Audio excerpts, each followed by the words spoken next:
नमस्कार जी। मैं बीएन फिर एक बार आप लोगों का दरबार। दर्शक, दुनिया में सबसे प्रभावशाली माने जाने वाली देश की राष्ट्रपति के कार्यकाल न केवल उस देश की नीतियों की प्रभावित करता है, बल्कि इसका वैश्विक स्तर पर भी दूरगामी अ- असर होता है। ये प्रभाव आर्थिक नीतियों से लेकर कूटनीतिक फैसलों तक होता है। 20 जनवरी को डोनाल्ड ट्रंप अमेरिका की 47वां राष्ट्रपति के रूप में अपने दूसरे कार्यकाल की शुरुआत करेंगे। इस बार उनके साथ उपराष्ट्रपति के रूप में जेडी वंस कार्यभार संभालेंगे। ट्रंप को अक्सर अनप्रेडिक्टेबल कहा जाता है, यानी किसी भी मुद्दे पर उनका रुख क्या होगा इसका अंदाजा पहले से ही नहीं लगा सकते। कुछ लोग इसे उनकी ताकत मानता है, तो कुछ इसे उनकी कमजोरी भी मानते हैं। अब जबकि ट्रंप दूसरा कार्यकाल शुरू करेंगे, पहले कार्यकाल के मुकाबले दुनिया काफ़ी बदल चुकी है और नई चुनौतियों सामने आ चुकी है।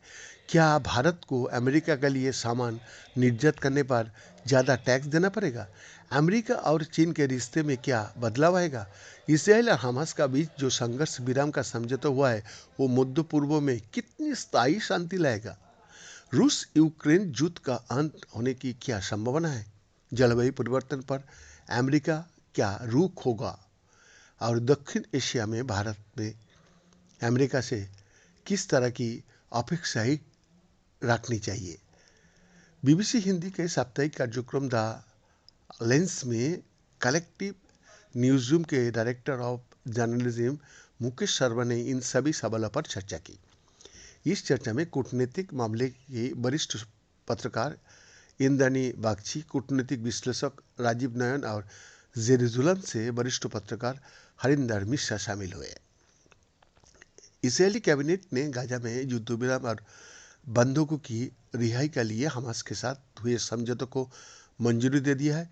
यह समझौता रविवार से लागू होगा।